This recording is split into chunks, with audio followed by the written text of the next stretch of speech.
Hey everyone, and welcome to the Coffee Roasters Wrap. For this episode, we have a extremely exciting guest who is someone that I look up to in the industry. I know this person is going to be cringing right now because they're hearing me say this, but a little background before we get into the conversation and the things we're going to be focusing on today. This is an episode for roasters and looking forward to 2025 and how we can survive in different ways. So how we can have value in our business, how we can have the buying of our coffee, the planning, the pricing. It's quite a granular steps that we're going to go through, which is pretty exciting.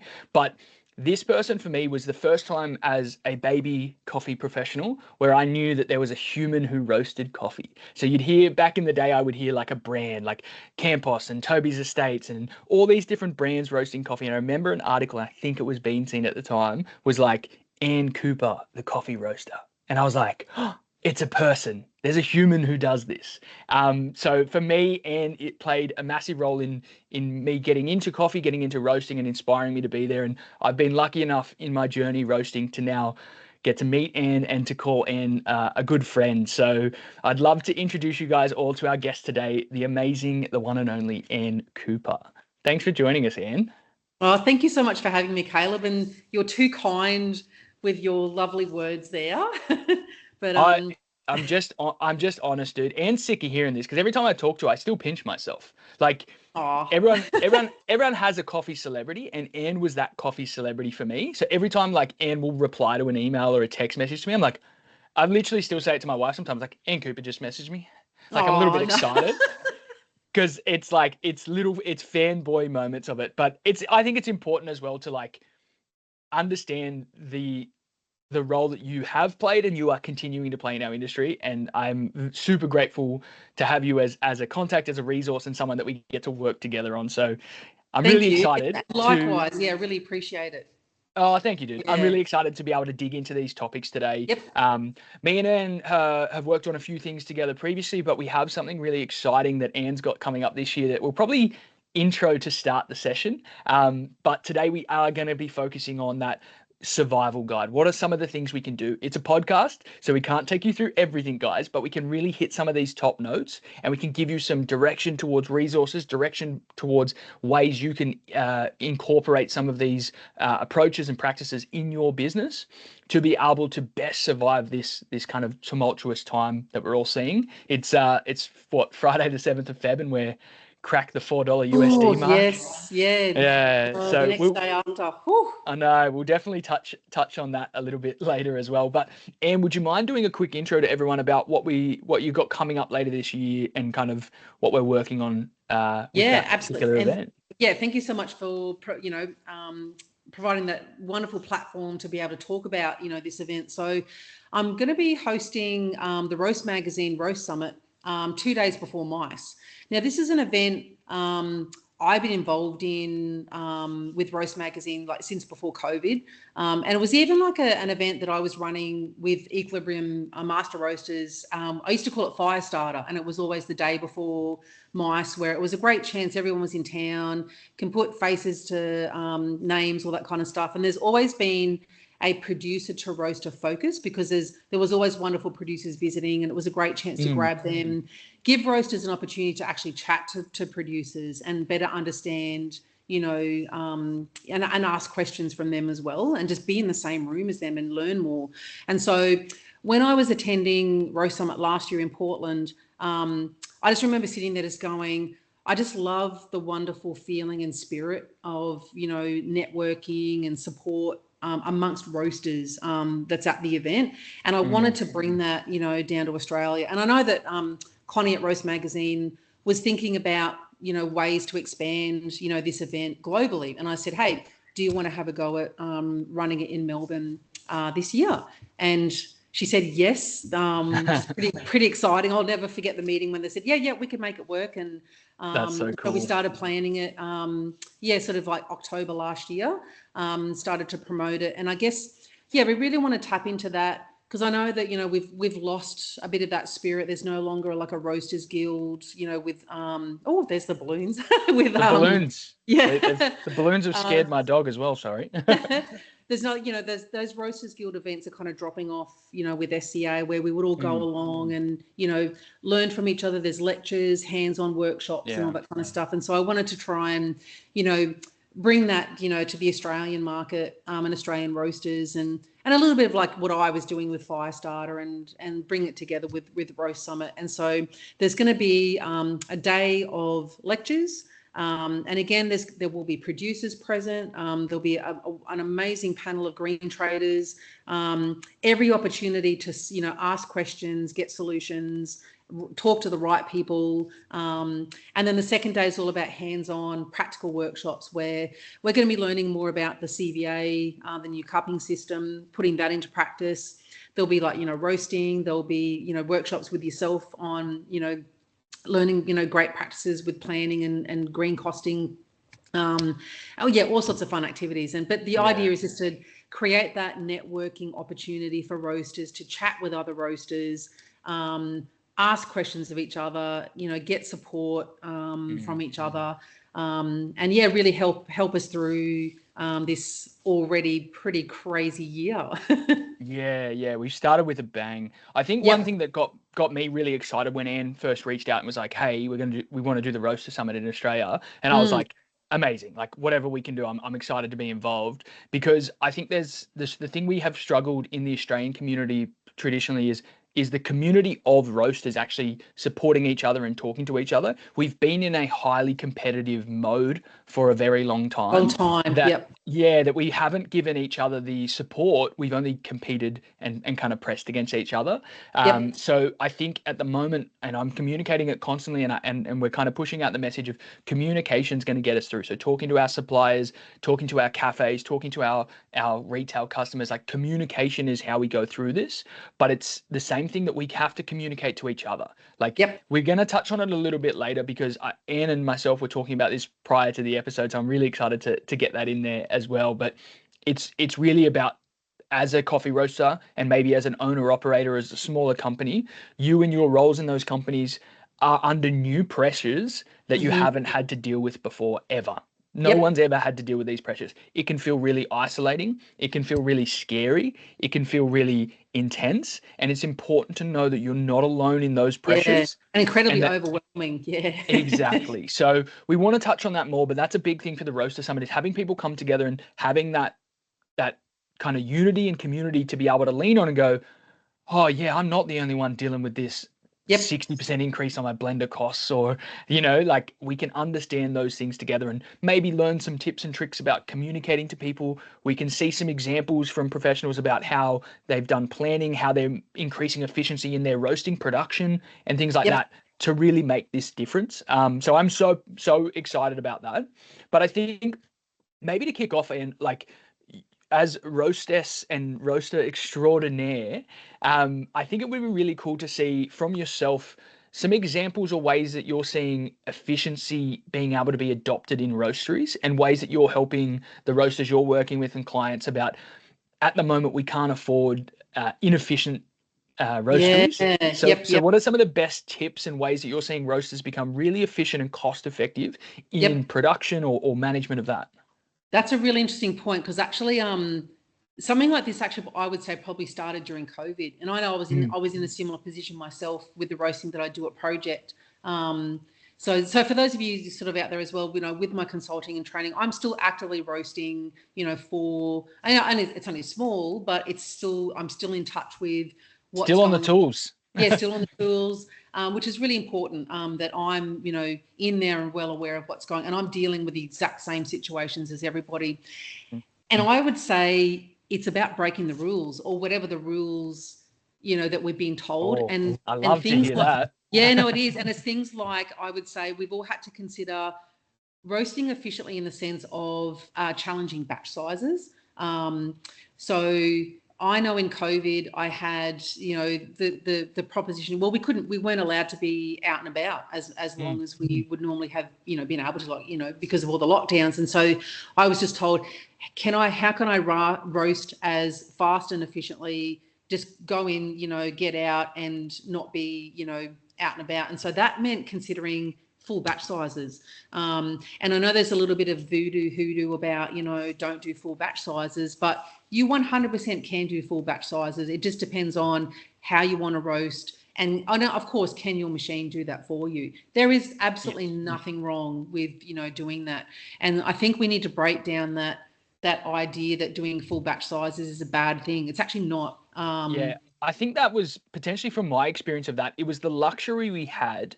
And I'm going to lean this back maybe a couple of times, but it was a luxury we had as roasters because we had a undervalued product. It was so cheap that we could afford the extra time to do half batches, to do this. Like, we had the luxury of focusing on purely what's in that drum and the quality of that, because it was subsidized by an undervalued coffee product. Yeah, because the coffee was so cheap, we didn't have to worry. Exactly, because that's the next point, Caleb, of course, is then the price. So now with everything being more expensive, I really help roasters with that mindset of not being psyched out by the price, because I know, I know we sort of keep on saying, but like before COVID, it's kind of like, before BC.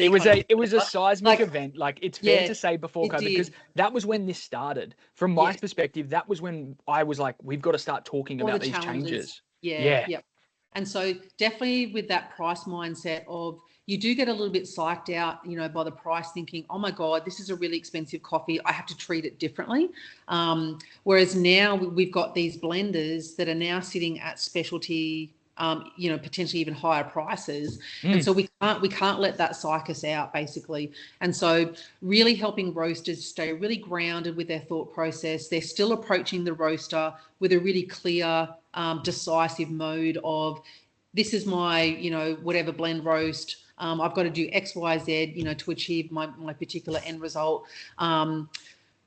Unfortunately, yes, it is now almost twice the price, but let's not worry about that. But I do think it's about us. It's really making us pull our socks up as far as decisiveness and how do we approach that at the roaster. And that's going to be my main focus, to kind of like, dangle that carrot about Roast Summit. My roasting workshop is going to be all about that, managing your decisiveness at the roaster, and what does that look like, and can there be like a standard way to approach, and asking, well, what do the standards look like, and all that kind of stuff. So it's definitely highlighting how we approach the roasters, being very decisive and clear, because we're losing that that ability to experiment, and do multiple batches to get something right, whereas now it's like 3 batches, you've got to be on it. Like, there's just no, basically.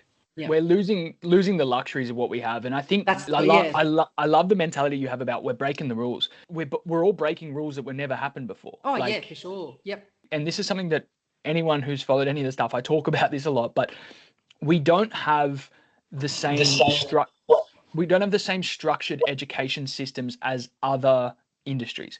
Culinary industry has a 4-year culinary course that we go through. Like, we have these independent training resources, but that's where these events and these avenues to learn is the biggest way that we can upskill as professionals, because we read a book that was written 10 years ago that tells us we should only do 75% batches, and a 75% batch today, currently 60. Oh, sorry. I was already pushing the numbers. But it's one of the, makes me really mad when I hear that. But it's one of those things that was written in a time of luxury. Correct. That was written in a time of a totally different market. Things are changing, and we talk about this of like breaking the rules.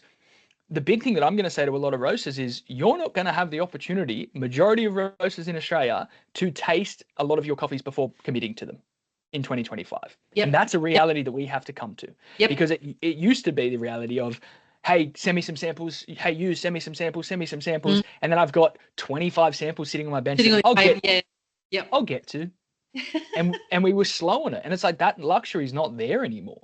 We need to make decisive action. We need to trust our suppliers, and we need to also look to our suppliers and understand where their value is. So it's not just about who has the product. It's about who is the person that is going to give me the most security in getting me the product, the quality, the consistency that I need. Because that is the big challenge that we're seeing. So I think breaking challenges in how you roast on the floor, like at the roastery, is a great mentality for people to take forward. Yeah, and I think, and again, that comes back to that, as we're going to touch on a little bit later, with that whole mental aspect, because you feel like you're doing something really bad and wrong, but actually you're doing something quite decisive for yourself, and backing yourself. And that's the thing, we just got to learn to back ourselves 100%. a lot better. It's the year of like, and I don't know, I like to coin like phrases and stuff, but this is the year where roasters learn to value themselves and the work they do in their roastery, because that is going to be the difference between you and your competitors, or you and kind of the biggest challenges you're going to face in the market is backing yourself on buying product and getting the right stuff, backing yourself on how you price that product, and actually pricing it to be a sustainable business, not pricing it to just beat the guy down the road, pricing it so you can keep the lights on next week. And then also roasting it in a way that makes it efficient and effective and as best as you can. So this is the year where roasters are going to have to back themselves and put the work in to understand those things to be able to get through. So I'm all for roasters being more confident, being more value driven in themselves, and being more like structured in how they approach every step of their business, because it's the only way we're getting through this, guys. We can't change the wind. It's my new favorite saying. We can't change the wind, but we get to set our sails. So let's set our sails together, and let's really work through this. I think another big thing that is interesting, and this is probably something that I can touch on a little bit, is we talk about efficiency in your roaster. Super important, and like there's so much more to it than just the batch size that Anne's done there, but that is a really great like foundational piece, and I love that you've shared that with everyone. The one thing I'd talk about is there's the buying of green coffee is critical. We have to, and I talk about holistic purchasing a lot. We have to start aligning our procurement as roasters with harvest cycles. And we have to understand what that means, and we have to understand what those harvest cycles are. And any of your traders will want to talk to you about this. To be honest, guys, all the traders have been trying to talk to you about this for the last 12 to 18 months, and we haven't been as active as we should be. Correct. And I would even say even longer. Like there's always been, here's a pretty picture of the harvest calendar, and we all kind of go, oh yeah. But now all of a sudden we're like, oh crap, we really need to know what this pretty picture means. And it's funny, I talked to a lot of traders in, and they were like, we've been talking about this years. And I'm like, yeah, but you've also been oversupplying the market. So you haven't forced us to learn, because you've always had extra coffee. So I didn't have to know when was the best time to buy Brazilian coffee, because there was always a good volume available of Brazilian coffee. There was always backup. Yeah. So the risk and reward wasn't weighed out. It was pretty much a net even. If I booked a bit earlier, it was a little bit, but everything was so stable. Now the difference in procurement time can be an absolute game changer. So if I buy at the right time and I'm willing to commit to that, that can be the difference of like big margins at the moment. We talk about costing, we then have to work on the pricing. So we've budgeted our green, we've costed our green, we're working on our cogs. Pricing, I think for way too long, pricing was always, from a roaster's perspective, was, oh, but my competitors are doing this, so I have to do this. What does it cost for you to run your business? And what is the price that you need to charge to be able to sustainably continue to run your business? You cannot serve any cafe if you go out of business. So we have to have that inward looking, what is the value that I need out of this to be able to continue to operate? And understanding those margins. We are, as roasters, going to come up against the battle of potentially having less customers. That's the challenge, because we're going to need to increase wholesale pricing. Everyone's talking about cut price. The thing that happens before that, which is not getting talked about, we have to increase wholesale price. Wholesale pricing, exactly. And that's a big thing that we have to do. We have to look at our wholesale pricing models. Traditionally, we were subsidizing our wholesale coffee price with additional non-coffee value items, coffee machines, grinders, training, packaging, like additional, we can put your brand on it. Okay, we can do banners, we can do this. Those things have made that price be subsidized. We don't have the luxury of subsidizing that. So those things now have to be looked at and clearly costed as add-ons to the raw coffee. This is what your wholesale coffee price is. We want to go into that in a much deeper level about those structures and things like that. But the top line that I tell everyone, if you're just listening to this, is separate all additional from coffee. This is your coffee per kilo price to a customer. And then plus this if you want a machine. Plus this if you want something else. I think as you were sort of talking, and one thing maybe we could also try and work out because I would hope roasters are now kind of well aware of all of these things, all these challenges that's coming, and they kind of know they have to put the wholesale price up. How do you feel that roasters, how do we get the cafe owners and roasters then kind of they're not working together, but like communicating better in terms of helping cafe owners understand the need for, the increase in wholesale pricing. So in terms of communicating together, so that kind of working together kind of aspect, because some roasters might be really lost. They know they have to put the prices up, but then there's the whole, how do I communicate that to either my wholesale customers or whatever it is? And I'm seeing that as being like a bit of a big stopping point. It's a big barrier at the moment. Yeah. I think that's a really big challenge. And I would describe it as, we haven't had a conversation about this for 20 years with the cafes. So they haven't had to have this conversation. So we're having 20 years worth of a conversation all at once. So that is hard.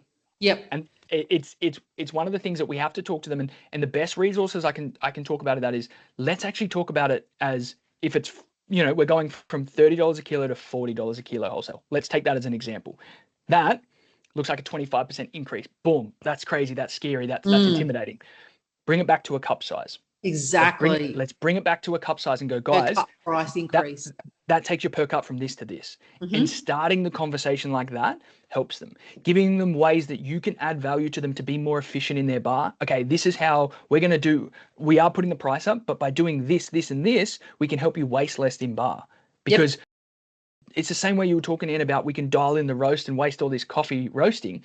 It's the exact same thing on bar. Exactly. We can't waste a kilo a day doing different dial-ins and all this. We have to get it right quicker, and we have to potentially open our parameters to get there. So parameters were so tight because it didn't matter if we wasted before. We have to open up our parameters on dial-in on bar, and that's ways that roasters can train. Yeah, exactly. So range in those parameters, and the same with roasters again, like challenging, like I said, breaking the rules and having that range in your parameters, so you can be a little bit more relaxed about, if something's slightly off, it's okay kind of thing, but not being blasé about it, but being a little bit more kind of logical and sensible about it. So yeah, for sure. It's also the way that roasters can start to learn how they can help their cafes add value. If a roaster is a roaster and they have their own cafe as well as wholesaling, how do you, in your roastery cafe or your own individual cafes as a roaster, add value to your product? How do you market it? How do you communicate it? How do you train your staff to communicate it? And I know a lot of roasters have been doing this, but now it's going to be so much more important that we train our cafes that are using our products how to do that. Because the ability for them to maintain their volume and to sustain their volume is going to be critical in how they add value outside of price. How are they interacting? Hospitality, like the service part of it is going to become so much more prioritized, because if we don't have a $3 coffee at a cheap corner store anymore and everything goes up to $5, $6, $7, I'm only going to go there if the quality of the product's good, the quality of the service is good. Like, if everything's the same price, then the value proposition changes. How good is this taste? How good is the service? How good is the experience that I have when I go to these venues? That's what's going to take me there. Because if I go to the other shop and it costs almost the same and it's not as good quality in cup, it's not as good quality in service, and it's not as good an experience overall, then I'm not going to go back there. So those things are becoming a higher priority. Yeah. So then I guess the pressure is going to be on roasters to really up their game in terms of the kind of training they're providing and support to the cafes. And do you think cafe owners will be expecting that from what you're seeing? So. Yeah. It's going to be the differentiator. There will be lags in this, where there will still be roasters out there who are offering unsustainable pricing models, because they go, well, it won't stay high forever. I can offer this cheap coffee. Let them put their own business at risk, not yours. Though if those cafes want to work with them, they're risking that roastery won't be around in 6 months, and they're going to have to go back and pay other prices. That is not your job to serve those people. As a roaster, the most powerful thing you can say this year is set parameters and set boundaries, and say no if it's not within those. And I think on that point, as well as you were talking about, dealing with roasters that can still offer low prices. I think one thing you're really passionate about, roasters understanding, is the terms of contract and when they contracted coffee. So right now, there's actually still roasters that are using coffee on their current contract might have been locked in, 6 months to a year ago, and they're still on those last year prices. That's why they can afford to offer slightly cheaper prices, but they are going to get caught out when their contract runs out if they haven't, then prepared another contract. If they're trying to contract and book coffee now in today's market, then they won't be able to offer those, kind of cheaper prices that they had. So definitely important. They're delaying that 20-year conversation one more year, hoping that it's going to go back down. Yeah. So, and when we look at the market, like, we're in for a ride now, guys. We are, definitely. So definitely important, I think, for other roasters listening, if you're comparing yourself to other roasters, offering these lower prices, just know that if that roaster that's offering lower prices isn't organised, then they're going to be in the same position very quickly, like very soon. Yeah. So it's even if they are organised, they're going to be organised and they're going to be moving up in price every time they book anyway. Exactly. So it's coming regardless. We are going to see a lot of consolidation. I think that's a really important thing for us to understand and for us to be aware of as a roaster. We will see, and my prediction is we're going to see less cafes, because the cafes who are built on the model of requiring a very low wholesale price will not be able to survive. The cafes that are going to have to put their price up the most are the ones that have been undervaluing the product the most. So the ones who have a coffee price that's really low, that includes equipment, that includes all these things, that price is going to inflate very quickly, and they're going to have to inflate their cup price very quickly, and they're not going to be able to survive through that challenge.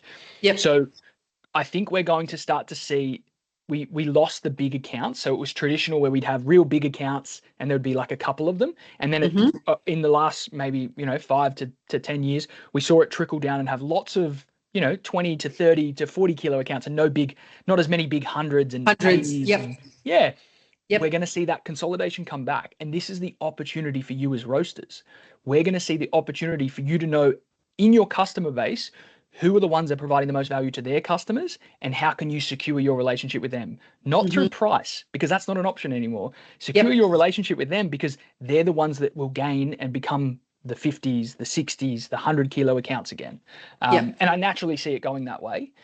It's also in the sense of the roasteries, from a cafe's perspective, the roasteries that are communicating and adding value, they're the roasteries that will increase in volume, because the ones who are on the fringes will struggle to get through this. It's not nice. These are people's livelihoods, but this is the reality that we need to be talking about, and you need to be aware of as a roaster, to go, that's what it is. How am I going to protect myself and my supply chain and my customers to be the one who grows in this time rather than recedes a little bit? It's wild. It gets me nervous when we talk about it. Like, I can feel the pressure because already. you can actually you can see what's happening, and it's just it's a little bit scary, but if we can try our best within the industry to provide as many platforms of support, I think that's really important. Yeah. I think another one is, we kind of touched on them, but like, obviously communicating to your customers about those pricing is critical.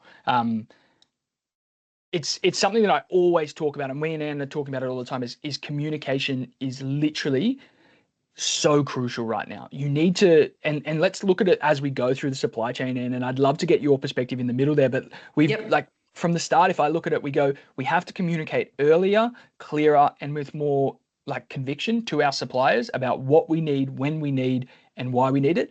We have to communicate budgets, but we have to understand what those budgets are. Perfect example is, my wife's quite a small roaster, doing about 50 kilos a week. She only roasts for herself. Communication on her Brazil at the end of last year allowed her to book in a really good time, worked really closely with her supplier on that, and secured it. Only a really small roaster. So for Brazil, it's 50% of her blend. She's using less than like a half a bag a week, but she booked a year's worth and committed to that. And the idea behind that is, traditionally, I think smaller roasters have ruled themselves out from that type of buying. I would agree. I've definitely been in that position. I've been, really nervous to book coffee for project, because, being, again, similar to your wife in terms of small volume, and you're like, am I allowed to? Can I do that? But I was the same end of last year as well. I just bit the bullet and just went, no, I have to book, and I have to book now. So the way that I try and like talk to roasters about it who are making that transition to start to book their first bigger contracts or getting comfortable with this larger commitment towards green coffee. Yep. Think about it like this: is like you're maybe repaying a roaster, you're maybe paying rent on a building. How long are those things lasting? And what are those things worth if you don't have coffee? Yep. What's the point of paying back a roaster if I don't have coffee at the time when I need it? Yeah, exactly. Yeah. And what's the point of paying rent for a cafe if I don't have coffee when I need it? Yep. And that's the quantity conversation we're having. It's super easy for the media and the market and everyone to be like $4 USD per pound. That doesn't matter. We can't change that. Like that is going to happen the way it's going to happen, regardless of how we decide to buy or not. What's going to happen is the scarcity of product. Yes. Like, and this is a big figure to look at. Brazil's exports increased by like almost 30% last year, but their production was down. So they've been producing less and less for the last couple of years in actual coffee because of environmental conditions, but they've been exporting more and more. So the warehouses in our largest Arabica producer in the world are almost empty, if not empty in some cases. Yes. So accessing product is going to be critical. And that's where that part of the conversation comes. As we go down, so communication can protect us from that. If we communicate, we talk, and we commit, we can protect us from that. When we get into the roastery, I think that's where I would say that communication as a roastery is like, how are we internally with our staff members communicating about efficiencies? So and exactly like you said, what are we challenging that we do because we have the luxury to do? Yeah. And I was going to say, just to kind of jump in quickly when you're talking about, Brazil, a really good example, again, to dangle the carrot for Summit is I've been hearing from a lot of traders and I don't know if it's an Australian thing, maybe it is, where a lot of roasters are very fixated on screen size. And so definitely this is also brought up, I would say in terms of breaking the rules, like challenge yourself as a roaster to consider it's okay to have a different screen size. You don't have to have a big screen size Brazil or Colombia or whatever you're sort of focusing on. So we're definitely going to be doing, so one of the things about Roast Summit was to always showcase, certain, coffees, when we have our little coffee breaks and everything. So my goal is that we're going to be drinking coffee with purpose. So from the moment you arrive at Summit, the minute you start drinking coffee, it's actually going to have a reason, and it's going to connect to a session further along, on the day. So, and one of those things is I'm going to set up a blind cupping of the same origin but different screen sizes. And the idea is to help us understand that, you can actually have a smaller screen size or a different screen size and get, a similar taste, hopefully even better. Depending on how you roast it, of course. We'll definitely, talk about that as well. So sorry to kind of, jump in there, but it just kind of reminded me that is quite a perfect example there. That's a perfect example there, Anne, because we were talking about it last year. The earliest reports we're getting from Brazil is when it's affected with a lack of water. A lack of water, like there's a lot of things it affects, but it's going to affect the growth of the actual coffee seed. Correct. Yep. So the sizing of that's going to be different. And traditionally there was that mode of 16 plus screen size for Brazil, 16 plus. We might have to go below that, but still have good quality. And it comes back to that challenging that you're talking about. Is like challenging the rules that we've set in our mind. Correct. In a different market, in a different set of circumstances. Challenge those rules and go, what if it is sub 16 screen size? What can I do with it? And that's the resources that I think that's where I always look to you for, is like, you're like, okay, so how can I treat that differently in the roaster to optimize it? How can I add value to what's available? Because if I stick my hands on my hips and go, I'm not buying it because it's below 16. Correct. Which is good luck. Then are you willing to pay for that less amount? Because there is less amount of coffee above screen 16 from Brazil. Exactly. And I would definitely, having chatted to a few traders, I would definitely say at the moment in Australia that's one of their common kind of gripes or issues that roasters are having is understanding and dealing with the differences in screen sizes at the moment, because they just can't get the bigger screen size. It's an agricultural product. It's doing what it's doing in response to climate change and everything. So we also have to kind of shift, with that as well, and just, yeah, I was going to say be okay with it, but kind of like also learn from it and obviously evolve with everything as well. Yeah. So I want to try and help that process. Yeah. I love the little line you said about like drinking coffee with purpose. And I love that. Yeah. I'm like, everything that and that's the opportunity of being in that room and doing those things, is like everything is with purpose. Every Correct. talk, every session, every cup of coffee that you're served has a purpose behind it to help prepare you for this new normal. Like it is just a new normal. And anyone, and I will say this again and again, anyone who thinks this is going back to how it was, I'm sorry, it's not, guys. Not it's just straight not. away.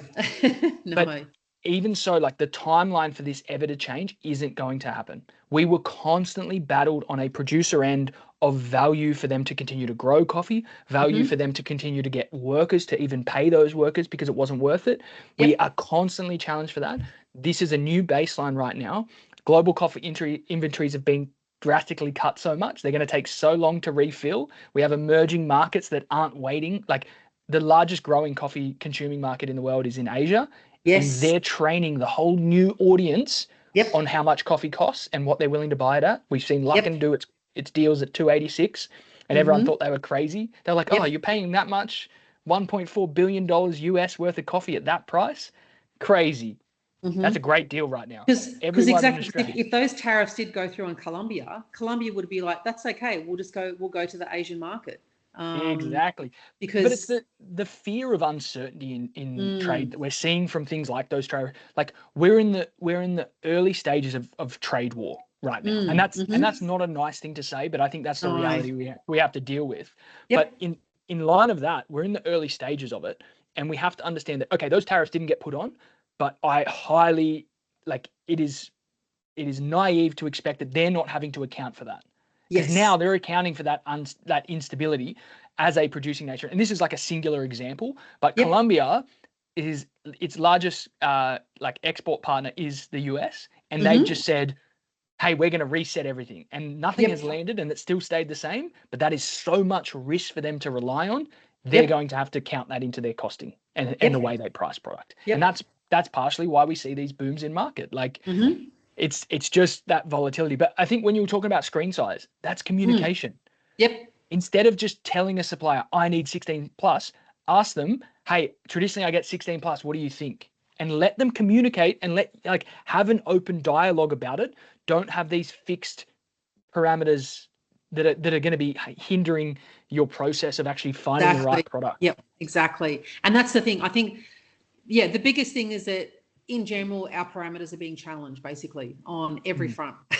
And so we need to work out, what's our wiggle room, what's our range. And as you kind of said really well, like, the new norm, we're creating a new norm. And what does that look like? Yeah. And it's such I was speaking about it with a few other people the other day, but I think we have the same nature as well. It's like, I'm always optimistic and I'm always so excited about it. And I would be lying, guys, if I didn't say my optimism was being challenged at the moment, because it is going to be really hard for a lot of roasters to get through this. It is going to be really hard for a lot of cafes. And I think this probably leads into like what we were talking about before the episode, a little bit of like the mental health of all of us in this time.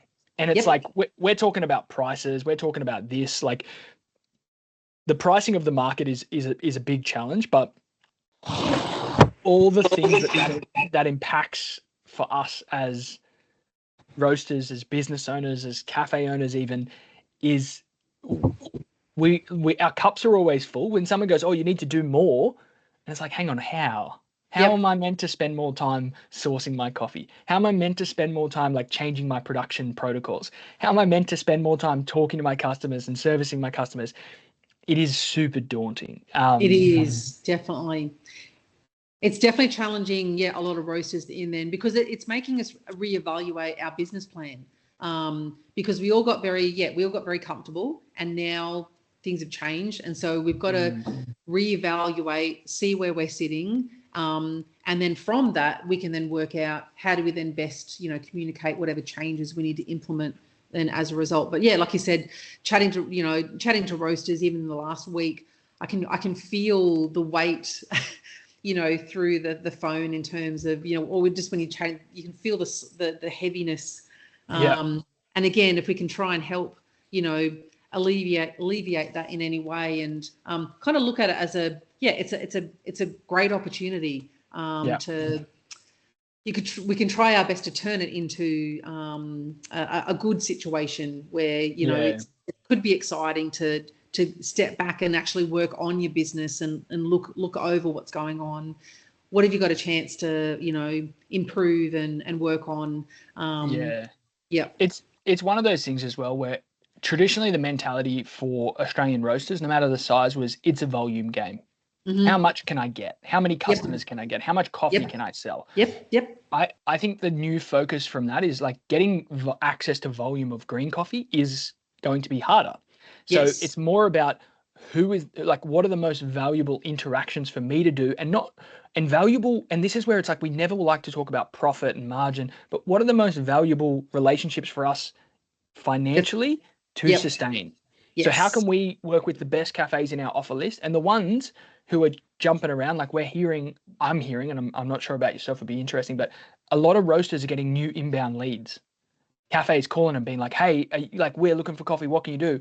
Because those cafes are the ones who change supplier to get the best price every time, and they can't find best prices anymore. No, they can't, no. So they're shopping around. We're seeing it in the traders as well. Traders are like, I'm getting crazy inbound leads from roasters who would never talk to me before, because roasters who haven't planned are having to shop around. Shopping around, correct. So it's that sense of identifying who's the best value proposition in there as well. There is a high likeliness that as a roaster in 2025, you are potentially going to have to serve less customers. But you need to make sure the customers you're serving are in a value proposition that is sustainable for you. It's better that you don't serve a customer that you're not making enough margin on than you just get them for the kilos. Like that is not, previously people were like, oh, okay, well, I'm not making much on them, but it's good for my brand. It's good for this. It's good for that. If you don't make money on that relationship, do not serve that person coffee. And I guess on that is kind of as you were saying, that one thing because I deal with quite a few regional roasters, and we do have a little bit of a different mindset between the regional kind of areas, or even just like everyone's got different demographics basically. It's like the micro markets that we have in these regions. So, and I know some roasters struggle with also dealing with that aspect as well. So but it's interesting how you say, because as you were saying, we kind of need less customers to deal with that have that better value proposition, because no longer can we have that someone only doing 5 kilos a week, or here and a few kilos here and a few kilos there. So yes, it's super challenging because it's a big reset in mindset, but I think it's the sense of, think about it, that if it was really rudimentary and there was one cost, and like I had a cup of coffee and it only cost me that, I know this cost me $5, and someone's coming in going, I only want to pay $3. Are you willing to give them $2 and the product? Like, it's that mindset that we have to come to that spot, and it creates friction, and which is challenging. And it's the same for those cafes. When you talk to those cafes, it creates friction because that customer might go, hang on, I was paying $4 last week and now it's $5. I'm not going to buy it. And you have to arm your cafes with the other value propositions to be able to talk to that customer, to handle it, to communicate it, which comes into like a little bit of like marketing value propositions and things like that. Exactly. Well, and on that as well, then there's the retail aspect. There's that other beast kind of like, ticking away in terms of, well, if people aren't going to go to the cafes, are they going to make more coffee at home? So is there an opportunity to then tap into that retail aspect? There's lots of great opportunities for roasters to look at unique products. It doesn't have to always be whole bean retail sales. Can it be your drip bags, your instant, your pods, you're seeing lots of great fun different types of packaging, and obviously there's also the sustainable aspect that's coming through as well. For sure. And the all the specialized drinks, lots of opportunity there. Yeah, there's so much opportunity. I think the retail's a great example. And once again, it's the line in the sand. We're allowed to talk about it. Since the pandemic, Yep. Retail has become more important for coffee roasters in Australia and around the world than it ever was before. And this is going to continue this way. As it gets more expensive, it is as it gets more expensive to buy a coffee in a cafe, it is the affordability of buying a coffee at home and doing it for home is such a better value proposition. And that's a really key space to understand. How is your roastery harnessing that? Because traditionally, maybe you just had a little web store, maybe you just had a couple bags on a shelf. I That is just remember a real lot of driver. roasters freaking out that would never focus on retail. And then again, when the pandemic came along, they were like, oh my goodness, I now have to learn how to do retail. It was I have really to learn how to run an e-commerce platform. I have to learn how to communicate to customers that are across the country. Like, it is a big challenge, but that value proposition is totally different to a wholesale. It's like selling a kilo there, the value you get for that kilo compared to the value you get for a kilo going into a cafe. Yes, a cafe might buy 20 of those kilos, and an online person will buy one. But we have to now look at the input resources required to service those sales and the value margin on those sales. The input resources to service a single kilo online will be much less than the resources required for you to deliver, train, provide equipment, fix for the 25 that go into a cafe. Yep, exactly. So that customer base on wholesale requires more inputs from you as a roastery, but expects a lower price. That customer base requires probably less inputs for you as a retail customer, but is willing to pay a higher price. And that's the big challenge we have there. It's going to be wild. I'm excited to see how people innovate. I'm excited to see people break the rules in 2025. Yes. And this is where I get pumped talking to you, Anne, because it's like the first thing you kicked off at the start of this conversation was you got to break the rules in production. And I'm all about that. Absolutely. We have to rethink batch sizes. We have to rethink our dial-in processes on bar, in cafes, in roasteries. We have to innovate, and that's why I'm pumped on getting to work with you on the Roaster Summit as well. And be okay with considering other options. Yeah, 100%. It's even from like an origin perspective as well, where we're diversifying in that sense. There's really exciting different and it's not that like one origin is protected from the market. They're all in the same market. They're all dealing with the $4 USD. But it's the identifying different ways to utilize different products and how you can get the most out of them, how you can roast them a little bit different. And I know you've got some like different ways of like roasting different screen sizes to get the best kind of product. It's an exciting time. I think one thing I would say, guys, is we're going to have links in here to the Roaster Summit page, so you can grab some tickets. I think there's still a couple of them left. It is kind of booking out. It's going to be an amazing time. I'm honored to be involved with it, with all the people who are coming. So that's going to be super, super exciting. Alrighty, guys, it's been a journey to have a conversation about all the things that you as roasters have to be thinking about in 2025. And thank you for your time. Before we wrap up and let you go, is there one particular like nugget of advice or thing that you would love to give to coffee roasters to prepare them and to kind of pass on to them for this 2025 that we're all going to be riding together? Well, besides making sure that you attend Roast Summit 2 days before Rice, to throw that cheeky promo in there, it's going to be amazing. I think kind of like what I said right at the beginning is like kind of leaning back on that. Don't be afraid to break your own rules. And don't let certain aspects kind of psych you out, And I think it was quite exciting when you were saying before, there's an opportunity to innovate. There's an opportunity to challenge yourself.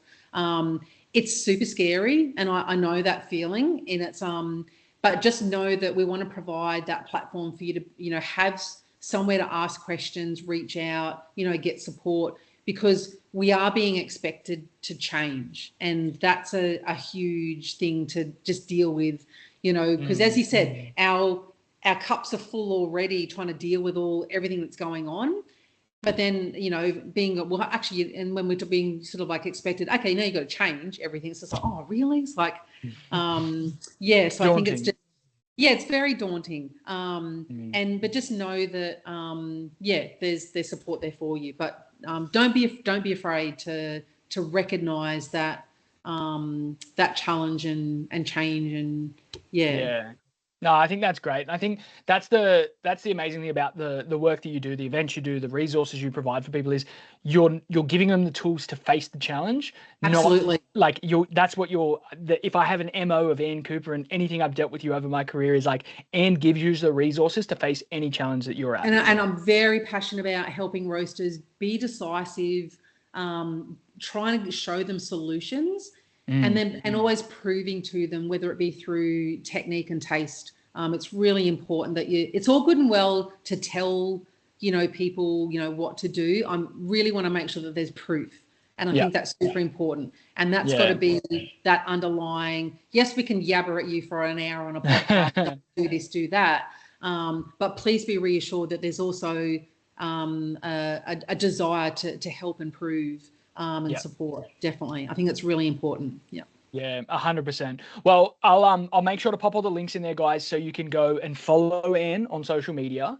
Anne has an amazing Facebook group as well, which is definitely worth checking out, which is a great resource to be able to so once people do consulting and training with me, we go into like a private networking group.